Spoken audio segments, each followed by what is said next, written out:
So welcome everyone to Create Your Label. Vic, how you feeling tonight, buddy? I think I'm feeling okay. It's, what, about 1 o'clock in the morning? Yeah, man. See, burning the midnight oil because we were sitting up here talking about, just the issues about what it means to be a label. Yes. And we thought we thought that subject needed some more enlightening because it's really changing. And it's pertinent because we have a lot of folks that tune into our broadcast, Create Your Label, because they're selling music. And that's one thing, but we're even challenging them to look at the future in different ways. But also because we're reaching out to so many folks on places like Facebook. And those folks, too, are thinking about selling downloadable items that may be sound. Correct. So they're acting as a label. So we felt like we really needed to change up this idea of being a label. So let me grab my coffee. Okay. Preemptive strike, right? Because first of all, the whole point, right, because today it's good news, Vic. The good news is that if all you really want to do is to sell music, make music and sell music, well, then things are really easy for you in a lot of ways. Well, easier, not totally easy, but easier because the main key to all of this is a computer and knowing how to use a computer. But usually if you're watching this show, if you're seeing this, you already know how to use a computer, so that's not going to be the issue. But that, for the most part, is the dividing line because you can make the music. And I have to reiterate, it's easier today because there are places online where you can sell your music easier than ever. And they are all in one shop. So let's take a look, Vic, at my favorites. Okay. CD Baby. One of my favorites. That's actually where you can find us, too, where we're selling music. Take a look. All in one shops. But I also really do embrace TuneCore. We have an account there, too. Take a look, everyone. Well, we're not getting anything. I know I'm not getting anything. Do you see anything? Oh, I didn't turn it on.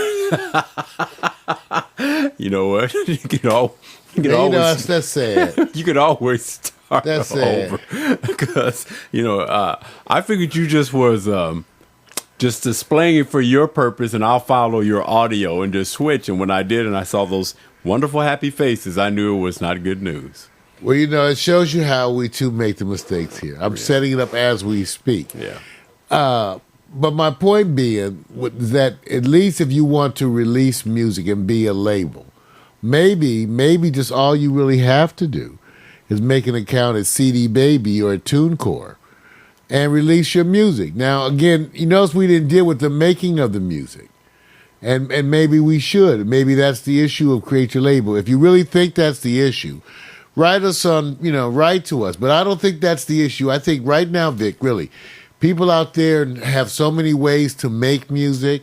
Mm-hmm. They don't need advice so much on that. They have a bunch of ways of doing things. They have a bunch of software. They have a bunch of hardware. They have a bunch of ways of doing stuff. So I don't think that's so much the issue. But well, okay, then I'm gonna say this. I've known and know of people using TuneCore and the other applications. Whether they're derivatives similar to Reverb Nation or what have you, they're applying it. It's a one-stop shop. So what do you think is the real issue? Well, Reverb Nation, let's take a look. Let's go there, and I'll pull that up too. Reverb Nation. Here's our acapella spot, but we yeah, because while you're doing that, part of this is to understand that if the applications are getting easier, then the main issue hasn't been the applications that move you towards success. It's something else that's happening behind that. Making good music. Yeah. It's probably the most important thing as opposed to music that's not good. Right. But we want to emphasize if you already have made music, and if you want us to talk more about making music, the process of making music, let us know. I am going to be talking about the series that I have coming up, which is the oldie series, okay, which I'm doing, and how I'm doing that. And I'll be going into that in future shows. But mostly we're talking about, how you act once you've made music and you're trying to sell it. Right. So we're acknowledging, at least by traditional ways, all you have to do is go to TuneCore. Here's TuneCore. Again, a one-stop shop. You can do everything there. They will help you set it up in iTunes for you. You can sell downloads, full CDs, all of them have ways that you could do this stuff. Even they help you and connect you with ways to do pressings. And the same thing also goes for CD Baby, where initially Pack Stereo, all of ours were. Because TuneCore didn't exist at that time. And even though I really love CD Baby services, I'm saying TuneCore certainly deserves honorable mention. Right. Now, in terms of making your website presence, that's where things like Reverb Nation come in, where you can make a presence at places like Reverb Nation to connect with these other things. And also with things like MySpace and Facebook. And that's where it gets to be different today, you guys. Because in the old days, this was all that was required. True. Now, today, it's a lot different. It's a lot different because once you have this set up and all your music's available, the standard is to have all this stuff up. And now, who's hearing you? Who's downloading your music? And certainly, who's purchasing? Who's purchasing the music? Now, in terms of honorable mention, we have to mention things like SoundCloud. Because SoundCloud is an example of an application that is developing its own community. A lot of them are like this. In other words, you have applications like Stickam that start out and they have their own community. Well, SoundCloud is a way that you can use on your site you set up music for people to audition. Also, if you want to set up for free downloads, it allows you to do that. Right. Okay, but it has its own community so that when people play, it gathers its own statistics, and therefore you get featured more prominently as you become popular within the community. But a lot of people are using it. Here's how it looks at Pack Stereo, where we've installed it into our own site for our free download section. We've now switched to the SoundCloud application. But remember, these are the example of now applications that have their own community. And why is that important? Because Victor and I think that perhaps the main difference between the old time, what you would call record labels, has to do with social networking and interaction with the customer, client, fan, all of that. And that's part of what makes it different today, huh, Vic? Well, I'm saying that they're forcing. Even if they're not forcing you as an artist, musician, or a producer who may take on all those hats, I think it is forcing you to have to come from behind the desk, and artists have to apply more hands-on. And I think these are tools where they're making them very easy. The one thing that is happening with these applications, they're one-stop shops, and they're thinking of every step they think that you need to support your efforts, but they only say we make it easier. You just have to apply what we have. I call the widgets within the widgets. How do you maximize? I can't wait to see somebody take like TuneCore or SoundCloud and say, watch how I flip it. Well, that's the issue. Like we're saying, like Victor said, you have to come from behind the desk, right? Right. So what's the biggest hurdle? Camera presentations. And presentations. Right. They're not applying this to these applications because they're going, it should work for me. Right. Representing yourself on camera. Now, we also suggest that people need to practice it more. Right. Just practice getting on camera and talking about yourself. Maybe take some notes. Try it different ways. You need the 30-second version. You certainly don't need anything more than a minute. True. But we talked about this. People need to get used to the camera and talking on the camera because you have to come from behind the desk. See, in today's world, the part that's different is that in the old days, in my day, you would try to set yourself up to look like some big record label. Give yourself a name, Rhythm Records. Get a wonderful logo. Right. Take pictures, wonderful. Yeah. All of that. And so you wanted to look like a traditional business. Now, today, there's kind of a backlash against those kinds of things. Right. Where that's not what people want to interact with. They like to know the indie spirit and know your background. And so they kind of want to connect you on Facebook. So in order to sell records, in order for you to sell records, you may have to work on your Facebook profile and interacting with your community through Facebook as part of the primary function of your label. That's different. Right. And that may include also not just Facebook, MySpace, Twitter, right? And so we're saying The big difference is you as a record label executive. Now, unless you're at super big list, I'm assuming that Motown and all some of the other big labels and all the they're not they're not watching this. Okay, so I'm saying to you, though, the small indie labels, you may have to wear all of these hats, and you may have to come from behind the desk and interact with people on Facebook, Twitter. Right. Interact with communities like SoundCloud. You may have to interact in other ways. For example, communities that talk about music you're listening to. There are communities of people who are sharing music, what they're listening to. And you may become a guru based on what you're listening to casually at home. You have to reconsider these kinds of things as you come from behind the desk and get involved in promoting your label. What was the experience you had, Victor, that you were saying with some of the people that are coming to us, the bands that are coming? Because we have this issue with bands that come on Pack Stereo. Right. Because we get a bunch of different types, some of whom, unfortunately, it turns out that this is their first stop. Now, when I say unfortunately, they get referred to us through a good friend or associate. Right. But so we agree to have them on, but then we come to find out they have no online presence. Right. Now that's a certain level of artists, and Vic has special feelings about that because some of them are very talented. Yeah, it's not a knock on them. It's not a knock on them. What I'm saying is this: is that you have to, it's like somebody said with a job. He says, don't take for granted that the paperwork you hand them will meet the criteria, and that's enough, and that speaks for you. You want to wow the people as if you already belonged.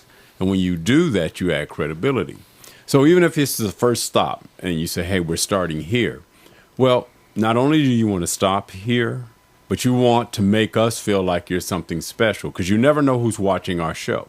So part of this is to look at it from a window of, don't look at the brick and mortar. Don't look at me as the individual. Look at what you want to happen as you pass through this. So when you go on somewhere else, you want to be able to have us want to follow you, which means in turn our people will follow you. But most of the time, first stoppers tend to stop, do their thing, goodbye. So you're saying these are folks that you go online, right? Artists that are scheduled to come on the show, right? That you go online and they have no online presence. They don't have when I say no this, Facebook, no Twitter. Let me say this: a lot of people can have what they would call, like you said, rudimentary. They can have a Facebook or Twitter, but it has to be active. You have to have an active community so people can see your fan base. So if you have three friends, that means you couldn't even get your ex-girlfriends. I'm saying this. Boyfriends to sign up. If your artistry is so dope, it's so slamming, but you don't have something to show it with followers, then the problem you're going to have is convincing those in front of you that you've done your work already. In other words, you have to wow people. And this is part of now your function as a record label. Right. That's part of why we're saying this. Right. Because you didn't realize this is now part of your job as the record label, not just to set it up on TuneCore right. or CD Baby, but you need to represent your company on Facebook, MySpace, all the places that you interact. And then your presence, you're going to be evaluated by this, also by the number of friends. Right. So maybe you have to open up your profile on Facebook and not have it on private and gather friends so that you could be known. Well, we're going to cover a lot of things later on that hit specific subjects. But what we're trying to say is that sometimes don't let your artistry get in the way because you could sing, you can play that piece or whatever. You're the baddest on the block, but wonder if only your block knows it and nobody else. Then what happens, you take for granted that your gift is so good that you say, well, look, I just need to step in here and tell you how good I have 18 songs. Well, we're trying to say the model of what you're sharing with them, whether it's TuneCore, SoundCloud, these things are already set up for you. Should make your jobs a little bit easier on one hand, but on the other hand, you need to make sure that everybody you touch, while you have these applications, you work them tenfold. So if we're part of it, we want to be part of your community. But if you stop, go, leave, sometimes you may want to return that. And most people say, what are you talking about? I said, listen, the applications are just applications, but they work with you through connectivity. Because if you use TuneCore or SoundCloud and you didn't tell anybody, Mario, what would it do for you? Nothing. That's my point. So so it's not just setting it up. Right. Well, that's what we talked about. We said you could go to TuneCore. Once you have selected your free MP3 file for download, you can then create a free CD. That's so nice. be our guest. Cool out. That's nice. So they get carried away. I like that, man. I'm saying, well, we said once you set up your stuff with CD Baby or TuneCore, that's one thing. Right. And even if you set up your downloads and stuff all on SoundCloud, you Right. still haven't done anything yet. Right. At least not enough until you start to interact and build a community. Right. So this is where being a record label is different today. They didn't do it like this. Now today, you're going to attempt to build a community around your music, around your enterprise. So that means you kind of got to come behind the desk, come behind your company name, whatever label you come up with, whatever company name you come up with. You got to come from behind that and step in front and get known and be seen and get seen across the world and across cyberspace. You've got to be seen to people like us at Pack Stereo TV so we can talk about you. Right. But the label has to mean a person. Right. That's why Pack Stereo had to come to mean Victor Allen, Mario Hemsley, us, the people that were associated that make the music. The record label had to come and mean the person. So that's what the thing, again, today. We've been continuing on that theme of redefining what a music label is. And remember, we've talked about the people who are going to be creating content. Many of them are authors who are going to be doing audiobooks, Right. other kinds of materials. You're going to be a label because you may be selling videos that are how-tos, that are your own videos about you. So you may have, in the modern world, a book, videos, a DVD, all of that quickly because you can. Right. So again, we're redefining the record label. Make sure you tune in for this next broadcast, Vic. Excuse me, not Vic. That's okay, man. One that I'll be Victor- here. I'll be here, man. No problem. And that's the one Victor told us about. And Victor really brought this piece where we're going to be talking about the top 5 mistakes indie music artists make. I'm Mario Hemsley. Stay tuned. Tune in for that next broadcast. There we go, man. This has been Create Your Label. Thank you, guys. Peace. I think you get